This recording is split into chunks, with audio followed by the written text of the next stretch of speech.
Good evening and welcome to UBC News Tonight, our second edition. Let's start with a look at the top stories.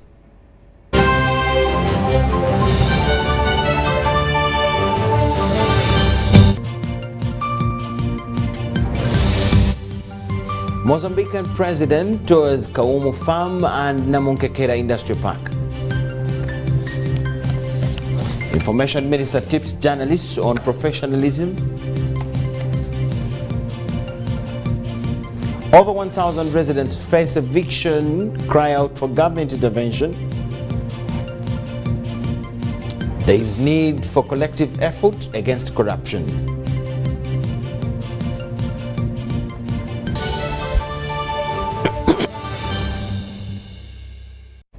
Thank you so much for tuning in. My name is Micheal Lukomwa. The President of the Republic of Mozambique, Felipe Jacinto, who is here on a visit, has visited the Presidential Demonstration Farm of Kaumu in Luwero District, the Namunkekera Agro-Processing Industry Limited, and the National Enterprise Corporation, a business arm of Uganda People's Defense Forces in Nakasongola.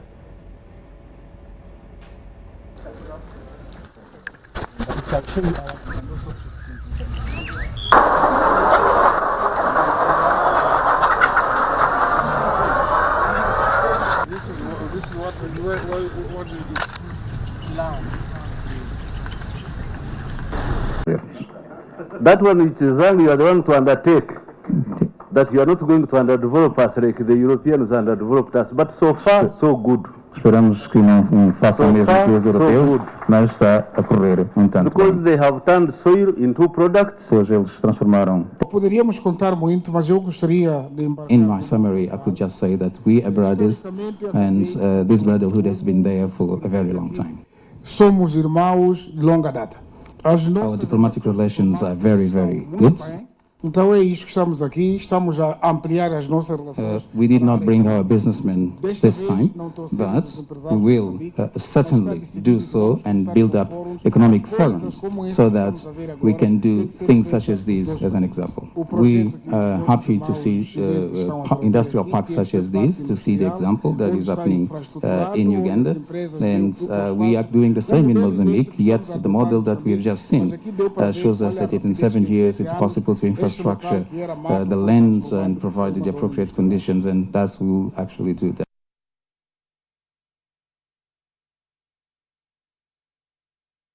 Government has committed itself to ensure a leveled and peaceful working environment for the media. The Minister for ICT and National Guidance, Chris Baryomunsi, said this while attending this year's public policy dialogue at the Uganda Management Institute in Kampala. The Minister for Information, Communication, Technology and National Guidance, Dr. Chris Baryomunsi, has said government will at all times continue to ensure a leveled and peaceful working environment for the media practitioners in the country. We are committed to ensuring that we respect the media freedoms.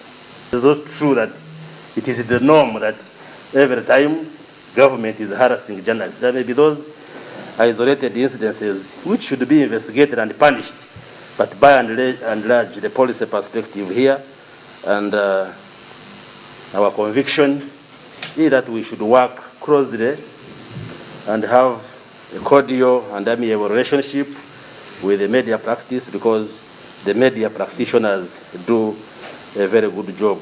He was attending this year's public policy dialogue organized by the Uganda Management Institute in Kampala.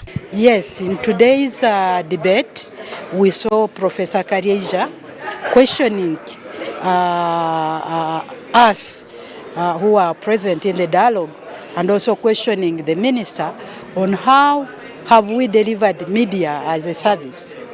Even the media houses, do you really consider it as a service, or you just consider it as business, and at the end, it doesn't matter whether the communities have received the service or not? Questions like, how do journalists' relationships with sources affect the selection and framing of news stories? Having transitioned from one media house to schools, the task of government now is largely monitoring and crafting policies that ensures that the industry is effective and productive. That expansion has also brought expansion in training in journalism.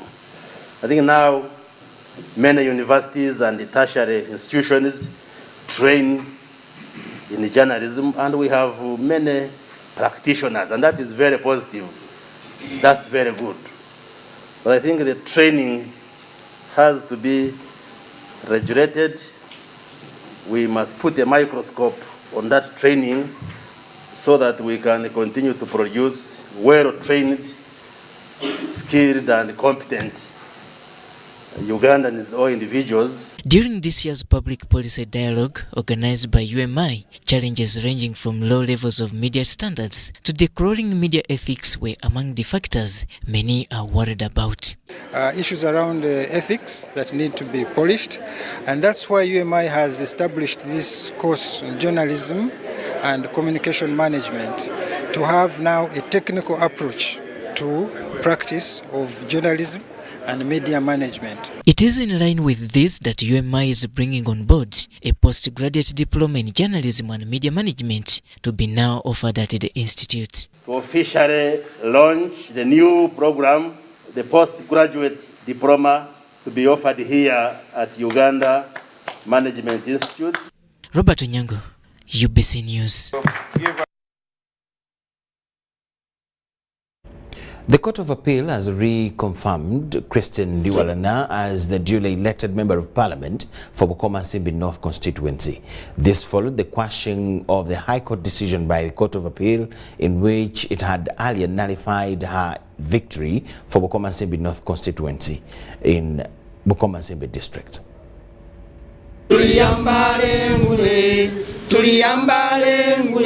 Justices of Court of Appeal Geoffrey Kiriawire, Stephen Musotan, Justice Christopher Gachirabaki confirmed Dr. Christine Ndiwalana Nandagire for Bokoma-Simbi North constituency seat.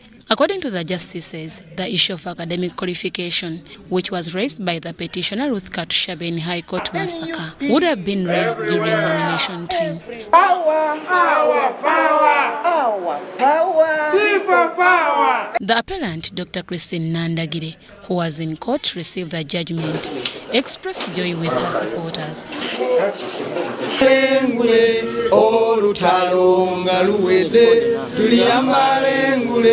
Ndiwalana promised to work for the people of Bokoma-Simbi North constituency. I gained more strength just because of you. I came here looking for justice and I've achieved it. But as I've been always telling you, learn to pray. You should pray. With prayers, you never fail. In the Masaka-based High Court, Justice Ketla Katunguka ruled that Dr. Christine Nandagire Ndiwalana lacked academic qualification for A-level to stand for Bokoma-Simbi North Member of Parliament seat, thus nullifying her victory by ordering a by-election. The same court has overturned the earlier ruling and confirmed Christopher Komakech as a duly elected Member of Parliament for Alu County seat. Court in upholding Christopher Komakech's victory for Alu County said that there were no conclusive evidence brought to court to pin the respondent. Christopher Komakech, who moved out of court with joy, had this to say. When I was competing with my brother, Honorable Dongoto, he said even if I win him from the grassroots, he's a lawyer, he has 8 degrees, he'll challenge my winning. I'm a medical personnel, and I've shown to my brother Dongoto that it's not about what you can do.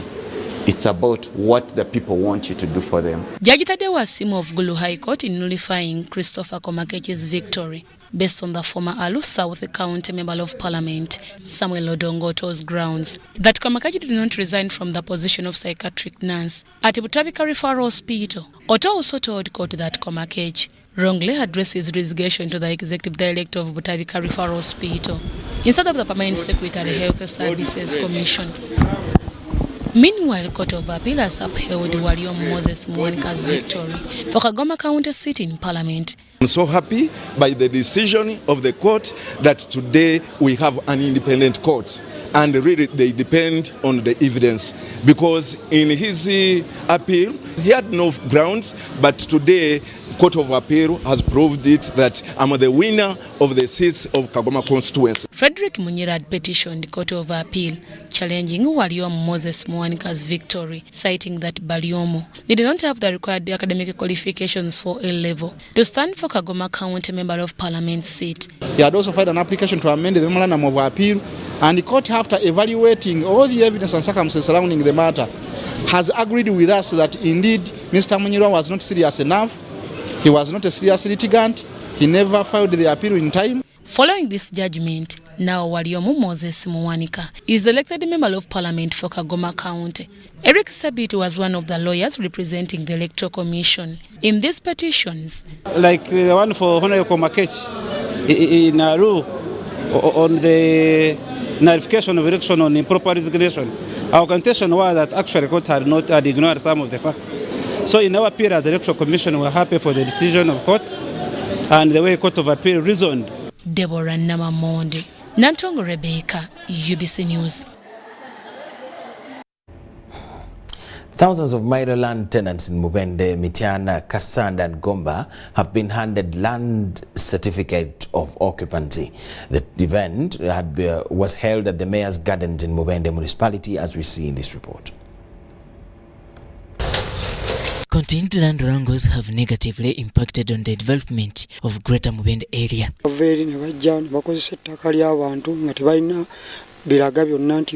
To arrest the situation, government of Uganda, in partnership with the European Union and German cooperation, did in 2017 step in to forge a lasting solution. So someone cannot be able to work or be productive on land when they are not certain of whether tomorrow they are still going to be on this particular land. 5 years down the road, the GIZ project piloted in this sub-region has seen hundreds of landlords and tenants hit a deal. At first, it was a very big problem for us, the landlords. We didn't know the number of people who are residing on our land, and they were not willing to pay the tenant fees. But from the intervention of the GIZ team, we are now happy to inform to you that we are now paying the tenant fees in time. And on this foundation, the second phase will build up. The German government has already decided to dedicate 1.3 million. This is a part of the sum which my colleague from the European Union delegation has just mentioned, and we are very much looking forward to working with all participants, with all stakeholders. They now have seen light at the end of the tunnel, as many now walk home with the tenants' occupancy certificates. And these certificates will allow the tenants to show security when they look for credit. So government is also learning, and I know that in the upcoming budgets, funds, I know that if government is convinced that this is a project which is working, definitely they also have to put resources. People are killing each other, families are divided, people are assaulting others, so there is a lot of insecurity. Why? Because in most areas we have bihanja holders, and these bihanja holders all the time they are always insecure. They think they are going to be evicted because they are harassed by the landlords. But with the intervention of this project, it has sensitized the communities on their rights. The government of Uganda, however, feels this is a drop in the ocean. This has actually helped strengthen the obligations of the tenants and then the landlords. It has helped us because GIZ issuing certificates that are recognized by the government to squatters or tenants on land. It is actually helping ease a huge burden to most of us who are specifically heading security. During an event held in Mubende district, the Lands Minister Judith Nabakoba was represented by the Director Land Management, Naomi Kabanda. Looking at the learning lessons under this pilot, they have decided already to give more money to support this process, because in the absence of the land fund, this is the other option which is available to promote that coexistence and the relationship. Robert Onyango, UBC News. We are ready now.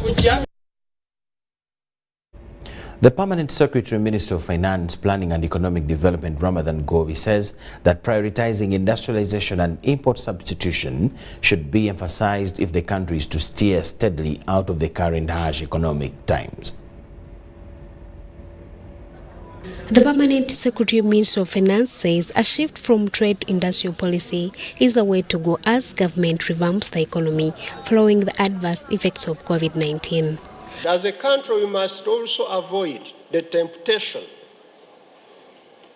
of using trade policy to think that we are going to develop the country. It's a bad shortcut. To develop a country, we use industrial policy, not trade policy. Not to come and you say, Ramadan, increase the tariff on such and such a good, because we want to stop it from coming. Higher institutions of learning have also been urged to play a critical role in building the economy through research and innovation. As hosts of the country's younger generations, universities should think about practical ways of averting the growing boomerang generation. A boomerang generation, these are younger adults who return to their parents' home after university because they have failed to live on their own. What role are we playing as a university to change this? The Vice-Chancellor, Makerere University, Professor Barnabas Nawangwe, appealed to government to avail loan scheme to all students in providing equal access to education. The government should put in place a loan scheme where all these students can borrow money and then they pay when they begin working, so that they can pay a realistic fee for us to be able to give the real quality education that we all want. Gobi hailed the late Mutebi Day for his contribution towards building Uganda's economy. Mutebi led the crusade of private sector development to reduce government and its inefficiencies in doing business. The idea of privatizing state-owned enterprises, which had turned the treasury into their petty cash. They mismanage themselves, they go to the treasury to get money. Uganda is still on her journey to economic recovery since the outbreak of COVID-19, and several interventions are in place to enhance financial inclusion. Miriam Omcha, UBC News. The 8 Turkana herdsmen who were arrested in a joint operation by the UPDF and police in Naputi village, Rupa Sub-County, Moroto district, have been aligned before the 3rd Division Court-Martial in Moroto municipality.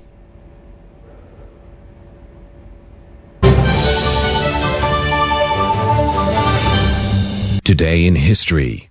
On the 28th of April 1991, 25-year-old Kasim Nachibinge Kakungulu was declared heir of the late Badru Kakungulu. In an emotional ceremony that took place at Chibuli Hill, Kasim Nachibinge, who was a then employee of Bank of Uganda, was solemnly draped with the hereditary traditional backcloth and handed a spear to seal his inheritance. Need to send money to a loved one but you don't have enough on your phone? Have you run out of fuel but you don't have enough money? Do you want to pay for yaka or water but have insufficient funds? Or do you want to shop but you don't have enough money? Don't worry, get away with MTN Momo Advance. Momo Advance tops up your Momo to complete your transactions. Dial *165*5*3# to apply. MTN Momo Advance is always available when you need it.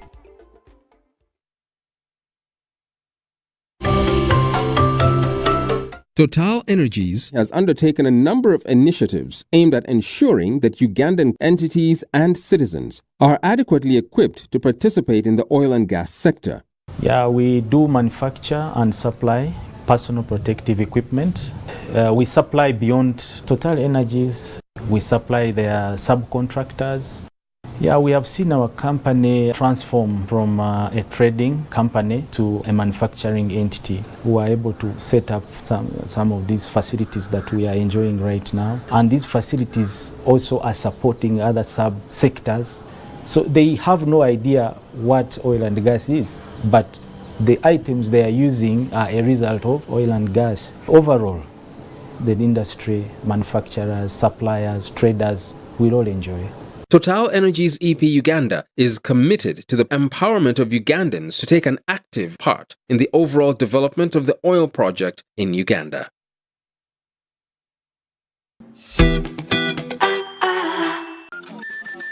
In preparation for the parliamentary and local government councils by-elections in Omoro County, Omoro District, the Electoral Commission will conduct a display of the National Voters Register for Omoro County constituency.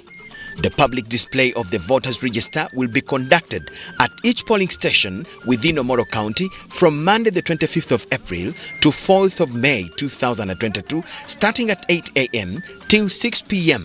on each of the appointed dates, including weekends. The purpose of the display exercise is to enable voters to check for the correctness of their particulars, to confirm that photographs appear against correct particulars, to report to the display officer the following categories of persons: those who have died, the non-citizens, if any, those who are under 18 years of age, if any, and those who belong to another parish.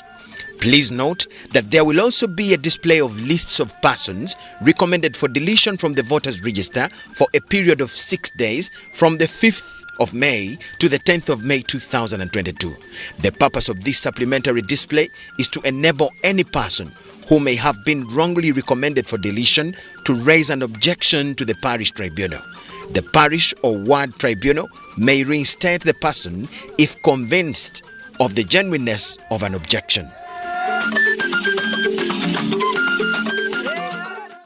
Football packages, great entertainment, sports, the local content, telenovela, the movies. There is something for everybody. Everybody, Go TV. This is where great stories live. Get the best entertainment for any budget. With GoTV, you will have great entertainment for as little as 13,000 Uganda shillings per month. GoTV, great stories, Zidiwano. GoTV Uganda, love it.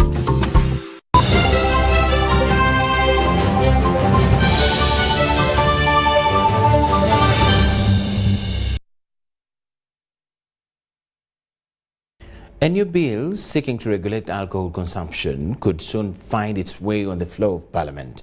The chairperson Uganda Women Parliamentary Association, Sarah Upendi, says that the alcohol control bill will seek to, among other things, reduce gender-based violence. I always hear women going and even slapping husbands. Nkuba. Women have dared men. Oboli musajja nkuba that if you are a man, okay, let's fight. The men have reacted. Surely he will fight you and he will beat you. And the consequences have not been good. I mean, why are you daring the man? This reaction by Mukono Municipality Member of Parliament, Betty Namboze, was to a statement by the chairperson of the Gender Committee of Parliament. The Karamoja region relies for their High Court on Mbale. That one we discovered, and therefore this discourages even those who would be witnesses to go those distances. Apparently, Kabahenda Flavia noted with concern that gender-based violence in the districts of Moroto, Amudat, Kapchorwa, Kwen, Tororo and Jinja is on the rise. The Ministry of Local Government should finance and induct the local council executives from Council 1, where the Vice Chairperson of Local Council 1 is expected to be the one in charge of child and family protection, on their roles and responsibilities regarding family and child protection. Of concern were the increasing cases of female genital mutilation, alcoholism, and real violence.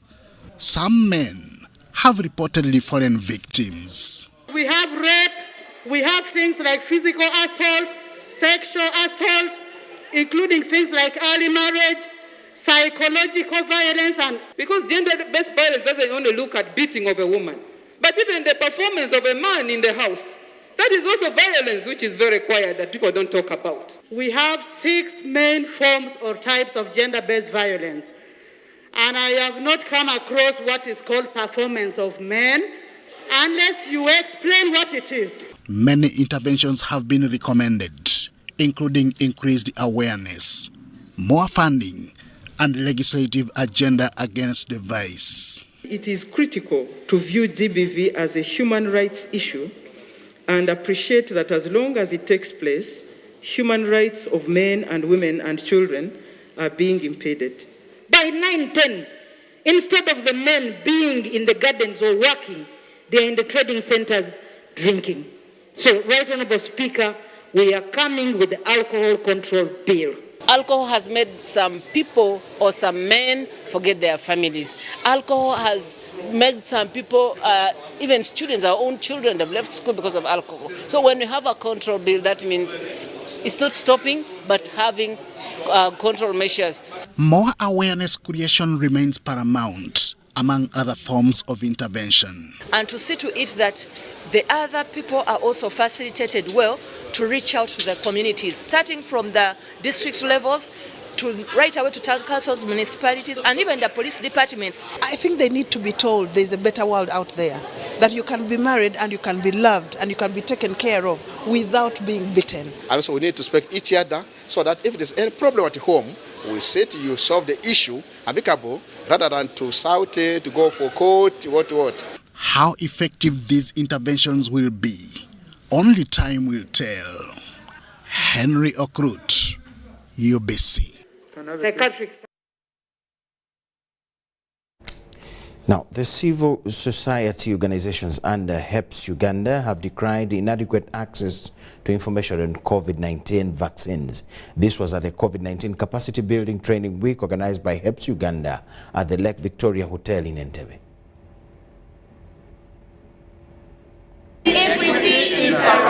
Health rights advocate stakeholders have convened a one-week capacity building training organized by HEPS Uganda at Lake Victoria Hotel in Entebbe. The training is aimed at promoting equitable access of COVID-19 vaccines and explore challenges influencing access to vaccines in Uganda. We need aggressive community mobilization for utilizing these vaccines that are taken out of the cold chain and have to be consumed within a very short timeline. They observed insufficient information dissemination and access to genetic vaccine as the major hiccups to availability of COVID-19 vaccine locally. We shouldn't have scenarios where we have low stocks, out of stocks, expiring vaccines because of misuse or disuse. They unanimously resolved to work closely with all stakeholders in advocating for safe and COVID-19 vaccine equity at all levels. Vaccines are real and science has been proven, and we are actually here pledging that we are going to work with government through the VAX project to make sure that vaccines all over the country, everyone has access and they'll be able to afford. The Program Director, Global Health Collaborative, Dr. Stephen Nasimi, wants governments in developed and developing countries to ensure equitable access and dissemination of accurate information on all vaccines.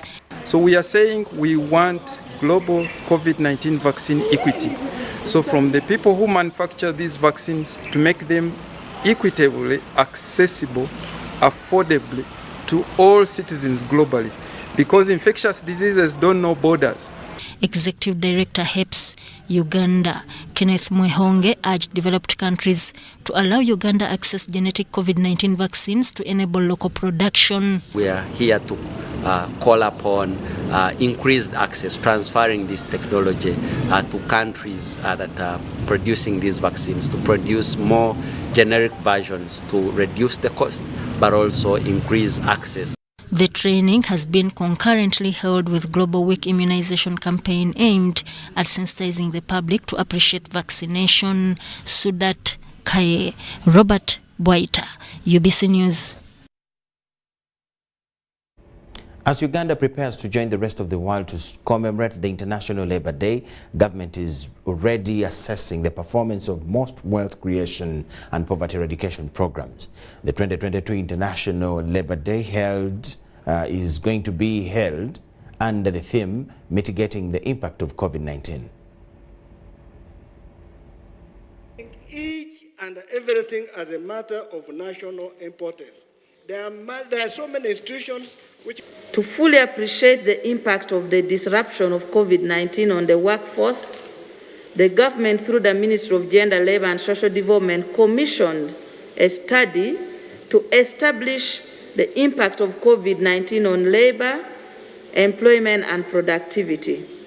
The findings of the study revealed that nearly 57% of the firms employing about 2,945,372 workers decreased employment to cope with supply chain disruptions and sales contraction, and only 5% registered an increased employment. To respond to the challenges and also increase access to productive employment, especially for the 39% household that are in subsistence agriculture, mostly youth and women living in rural areas, government is undertaking a number of interventions, such as capitalization of the Uganda Development Bank, Presidential Initiative on Wealth and Job Creation, EMIOGA, Small Business Recovery Fund, and Parish Development Model to mitigate the impact of COVID-19 on the productive employment. Each and everything as a matter of national importance.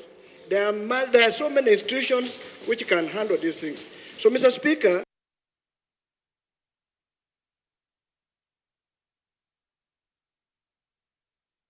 Ugandans have been asked to support Leonia NNN Medical Research and Diagnostic Center in Kasubi in their bid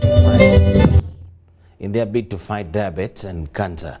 This follows an award given to David Seifuka, a renowned herbalist that is allegedly known for cancer and diabetes, by the Rotary Club of Muyenga.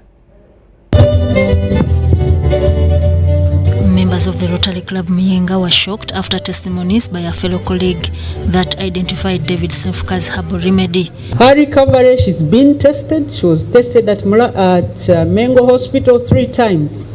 She had diabetes for a long time, and I've known her for a long time, and she's negative. So that means the treatment worked. David Seifuka, a primary level student, is said to have acquired the skills in herbal medicine at a tender age from his grandmother. I searched for Mr. Seifuka, and I led to his being presented to the president through Dr. Msenero to look into his case. I'm so happy to hear of Dr. Mpaire Medical coming up to team up with him, because WHO is demanding that.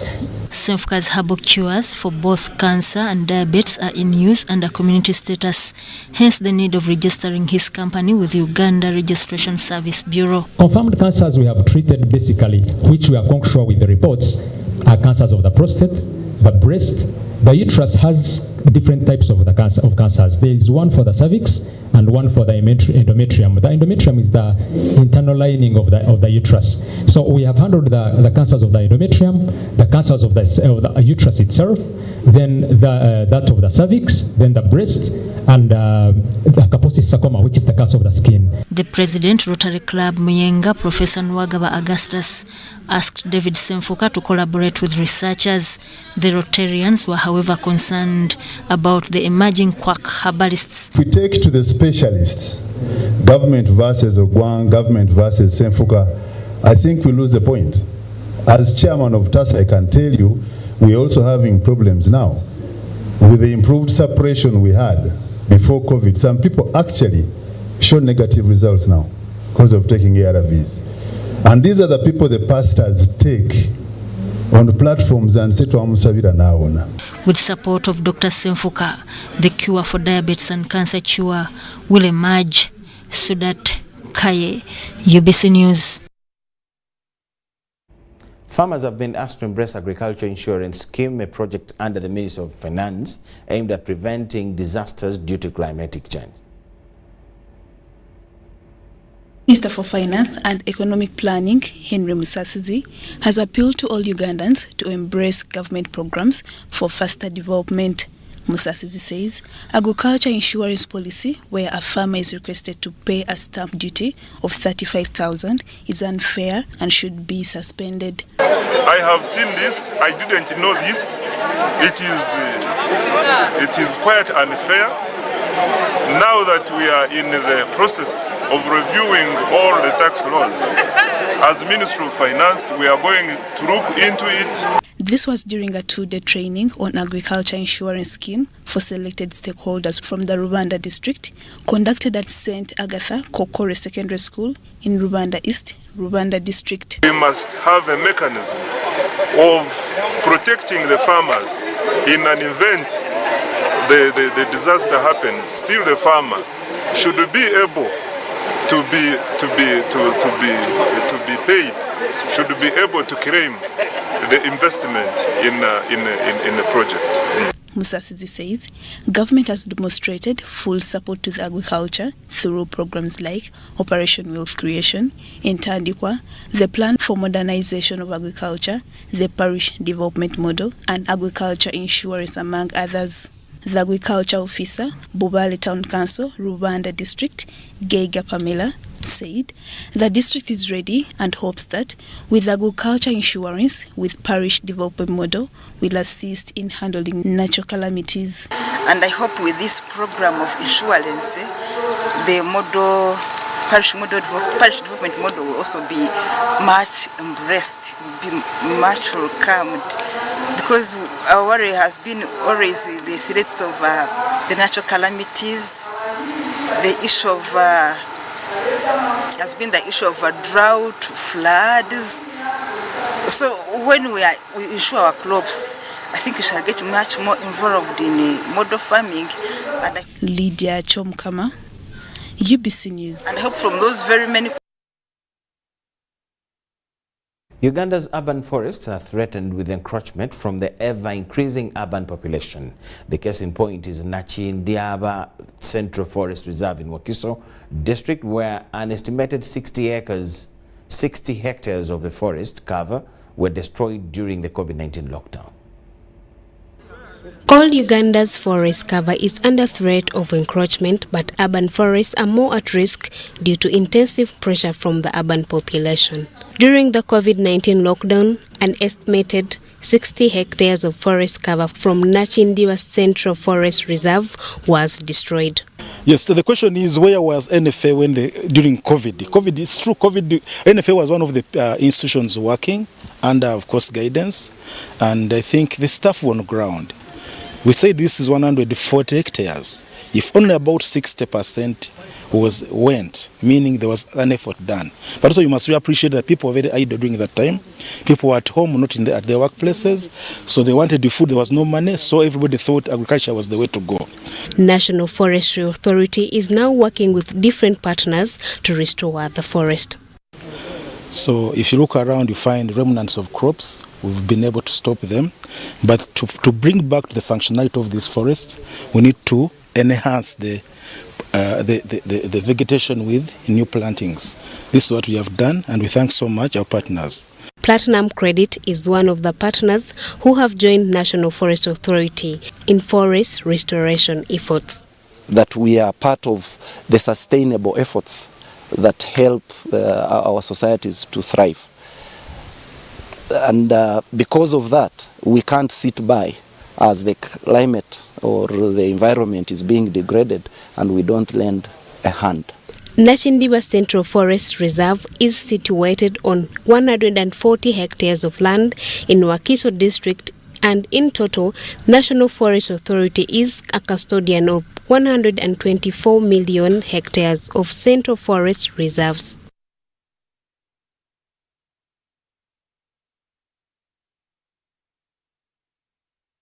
Uganda closed schools in March 2020 for more than 15 million learners at the beginning of the coronavirus pandemic.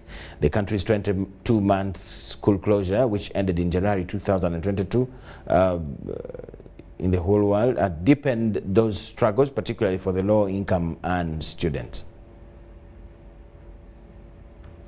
About 40% of Uganda's primary schools and 60% of its secondaries are private institutions run by individuals, religious organizations, charities and businesses with no help from the local authorities. Their main source of income is through school fees, which cover all running costs, including teachers' salaries, which range from $100 to $250, which is approximately 350,000 to 880,000 Ugandan shillings a month. Just like any other sector that has been hit by the pandemic, the education sector is equally grappling to get back on its feet even after the students reported for first term. Get a teacher and a teacher is bargaining for 1.2. That's what a teacher wants to understand. If you go ahead and subject that 1.2 to statutory deductions, including NSSF and pay as you earn, the teacher will get demotivated. Says my thing is 1.2. The teachers lament on the challenges faced during the class atmosphere since the students had forgotten most of the work, yet government's response was to automatically advance all students to the next grade regardless of previous performance. The Education Ministry also introduced a compressed curriculum to supplement the role of the government, because it is the government's duty to provide education services to all learners in the country. Now, the private sector is coming in to supplement that role. Of course, there is the element of the profit, but we need to be supported. In addition, they embrace technological advancement that enables students have an enabling environment to study, and if it had been the case, they shouldn't have experienced challenges during televised lessons or online Zoom classes and learning from home during the lockdown. Gone are the days where the traditional method of teaching is relevant. It is no longer relevant.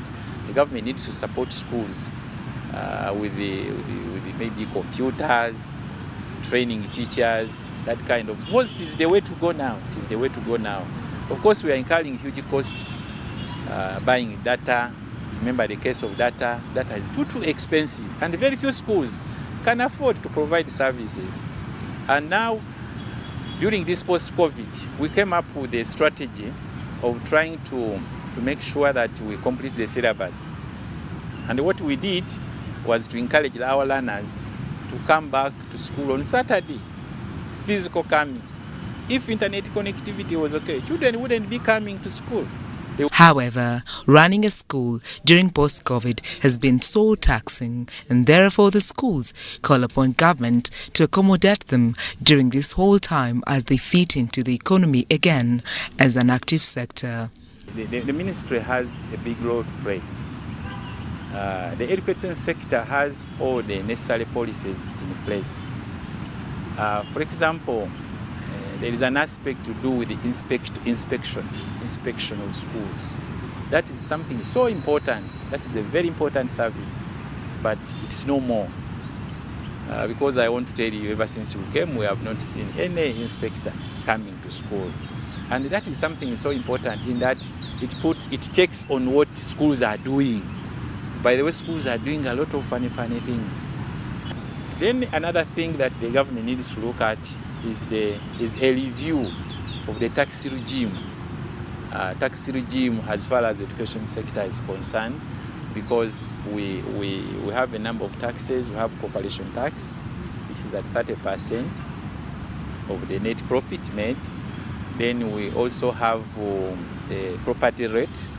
I think that one is killing us, because each building you have attracts a property rate tax. Some 15 million students went back to the classroom for the first time since March 2020 amidst fears that irreparable damage had been done to their education. Sandra Kahonde, Joel Vobia, UBC News.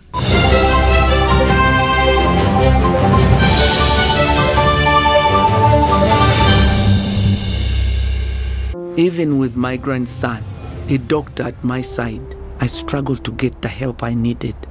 But he saw something that day. He began to work day and night.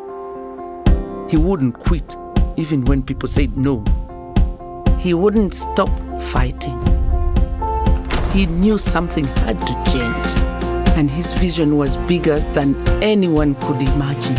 He made it possible to receive quality medical services anywhere in Uganda by simply using a phone. This is a story of a regular Ugandan just like you, who harnessed the power of technology to provide a solution for us. How about you tell us your story? UG needs more of you. To share your story, visit airtel.co.ug/UG needs more of you or call or SMS 162. Airtel, the smartphone network.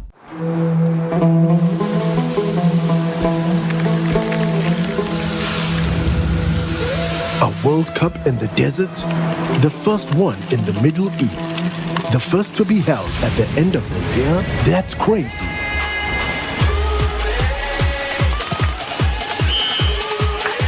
Get ready for spectacular moves, high-flying saves, unbelievable goals,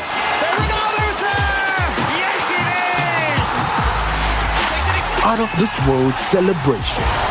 Would you believe it? What a moment here!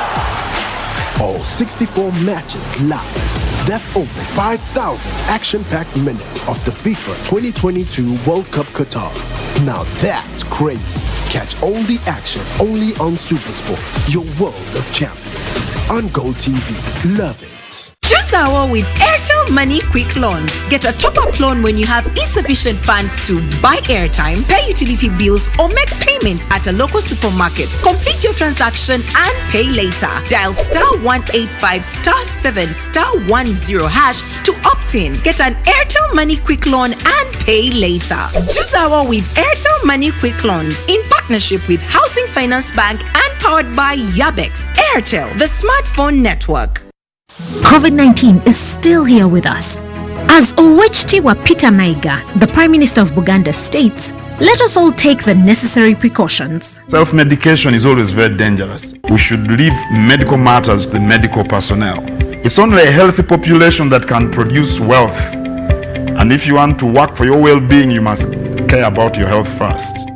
Because of the new COVID-19 circulating variants like Omicron, it is very important for all of us to be fully vaccinated with 2 doses of the same vaccine type. It's only those getting Johnson & Johnson who receive only a single dose to be fully protected. Even after vaccination, continue to adhere to all SOPs by wearing a mask properly, covering your mouth and nose, washing your hands regularly with soap and clean water or using an alcohol-based sanitizer, maintaining physical distance of at least 2 meters from others and avoiding crowds. Echa COVID-19, chijja kugwa. This message is from the Ministry of Health with support from UNICEF and partners. Get connected today with the My Airtel 4G smartphone and enjoy free data for 1 whole year worth 86,500 Uganda shillings. That's free 2 GB for the first month and free 1 GB for the next 11 months at only 250,000 Uganda shillings with free data for 1 whole year worth 86,500 shillings, making the effective price of the 4G phone 163,500 shillings only. Airtel, the smartphone network. The Uganda Communications Commission was established to implement the provisions of the UCC Act 2013 in accordance with the laws of Uganda. As part of its primary mandate of regulating the communications sector, UCC has organized the 12th Communications Consumer Parliament, which will take place at Desert Breeze Hotel in Arua City on Friday 29th April under the theme Digital Safety for All. Join us live on UBC television as we relay the proceedings of the Consumer Parliament from 9 a.m. to 1 p.m. You can be part of the conversation on social media using the hashtag CCP12. Uganda Communications Commission. Communication for all.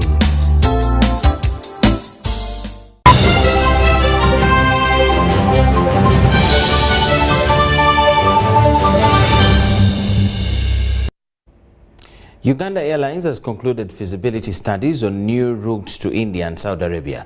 According to the airline's acting chief executive, Jennifer Bamuturaki, the airline will be in position to transport believers for this year's Hijjah pilgrimage. Uganda Airlines is in advanced stages of adding new routes on its route map. The airline, with a fleet of 4 Sierra James Mitsubishi jetliners and 2 Airbus A330-800 neo aircraft, currently flies to 11 destinations. Uganda Airlines acting CEO Jennifer Wamturaki now says they have concluded feasibility studies on new destinations. Once actualized, the airline will transport over 1,000 Muslims for the annual pilgrimage to the holy city of Mecca in Saudi Arabia during Dhul Hijjah, the last month of the Islamic calendar. The great things we are doing, and we are working with many of you in the community, is to launch our flights to Saudi Arabia. Deo and Abdullah and a few of our good friends in the community are supporting us to get our permits, and we believe that we will be ready for the Hajj.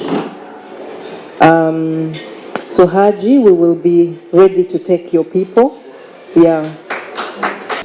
The deputy moved Sheikh Abdullah Semambo graced the iftar dinner organized by Uganda Airlines for the Muslim community. The hearts of believers with you and your company. We promise our collective support to this airline. On the sector performance, Wamturaki says the aviation industry is seeing a return to normal and they are soon returning to pre-COVID operations. Increase in our numbers.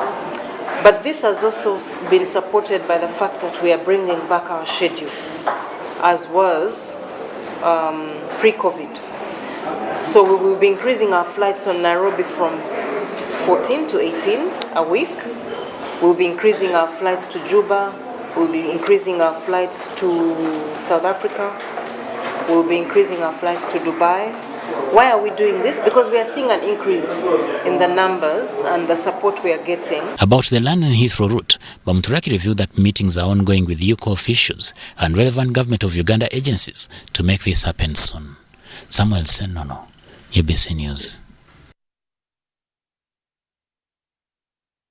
Stakeholders working with farm organizations should adopt professionalism while extending services to farmers in order for them to improve their livelihoods as well as boost the economy. This was proposed during a validation report in Kampala. Agribusiness Market Ecosystem Alliance, an organization that brings together actors and farm organizations, has embarked on bridging the gap of unprofessionalism in the agriculture sector. While validating the BDA study report on training of farm organizations, the regional network facilitator Ameya Harrison Kazero said many actors in farm organizations do not deliver services required by farmers to live a better livelihood. To eliminate this, create collaboration and engagements, but also create a platform where stakeholders can share, innovate and learn together. People are investing so much time and resources, but they're also replicating what others are doing. The government has not been so well involved, kind of detached a little bit. So, but the fact that we agree on all this, and there has been no coordination of all the actors who support farmers and farm organizations. The Assistant Commissioner Maif Consolata Achayo says they have drafted guidelines that will help them regulate stakeholders working with farm organizations who only concentrate on their own interests. So we want to see a direction. We want to see an approach, something that has a system that you can regulate, because we have the instrument to regulate that, which we did not have before. Shaidat Nasaku, UBC News.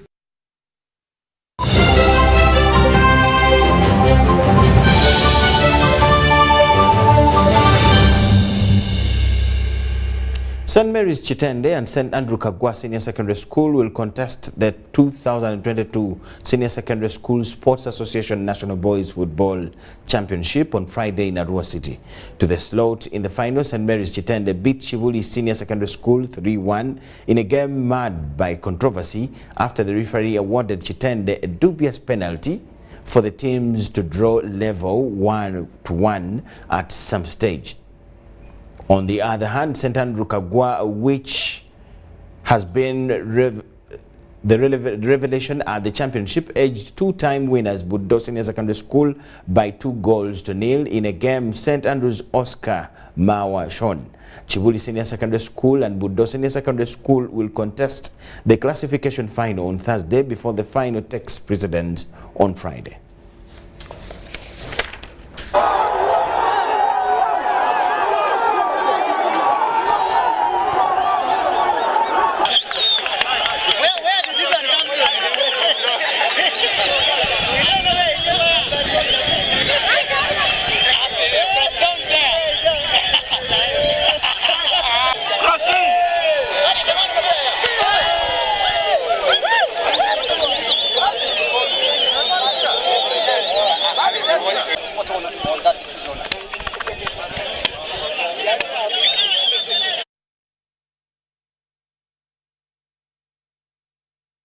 The President, Uganda Olympics Committee, Donald Rukare, says that under the able leadership of Marvin Biriaruha, the sport will grow to represent the country in many competitions, as we see in this report. Uganda Taekwondo Federation UTF Vice President Ismail Banga Bumba says that this has re-energized participants again. Now we are honored today to be having our first Uganda Open after 2 years, and it's the first Uganda Open in our new administration. We are picking up traction. Our players are already really and heavily engaged, and we are seeing a lot of action here. We are expecting to go and compete in Rwanda later on in July this year, and before even we go there, here we are going to select the national team. Donald Rukare, the president of the Uganda Olympics Committee, says under the able leadership of Marvin Biriaruha, the sport will grow to representing the country in many competitions, including the Olympics 2024. I'm Donald Rukare, I'm the president of the Uganda Olympic Committee. We are very thrilled that the Uganda Taekwondo Federation is organizing these East Africa Championships. We have teams from Rwanda, teams from Kenya and Uganda taking part in this two-day event, and we are happy that this is going on. We expect that the sport of Taekwondo in Uganda will grow under the leadership of President Marvin Biriaruha and his team. The General Assistant, General Secretary, Technical Committee, National Sports Council, Katende David, says this new leadership will go a long way in transforming this federation. We are now happy that the Uganda Taekwondo Federation is back on the road. Previously they were in the Rimbo, but now we can see life back in the federation. I'm very glad that the standards are picking up now, looking at some of the quality that we are looking at here in the Uganda Open. There is a lot of promise that things are stabilizing, and we hope that we can do better. He further says that he's very glad for the standards of Taekwondo are now improving after a long period of stagnation. We got overwhelming attendance by clubs, by participants at all levels, juniors, cadets, seniors. That's why you see we even now it's coming 5, but we still have matches going on. So the response from the Taekwondo fraternity has been incredible and gratifying. From there we shall begin intensive training for the Africa Championships in Kigali on July 16th, 17th. But of course in there we have international engagements. The tournament has come to its climax with many players taking home awards and many holding tight onto the positions on the national team.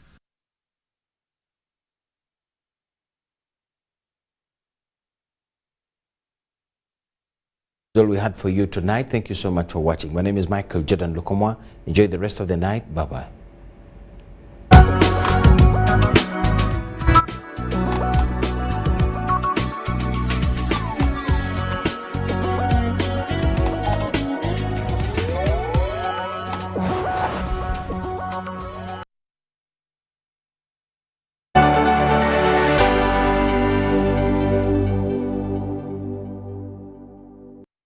Oh, oh, oh.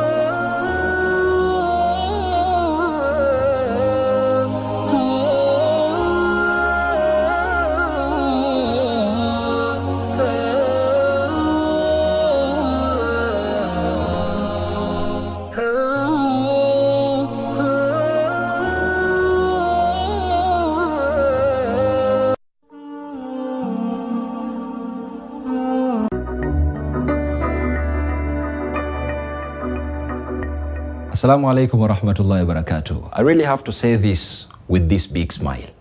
Why do we fast as Muslims? We fast because we really need the blessing of Eid, the Eid festival. We really need Allah subhanahu wa ta'ala to grant us that blessing.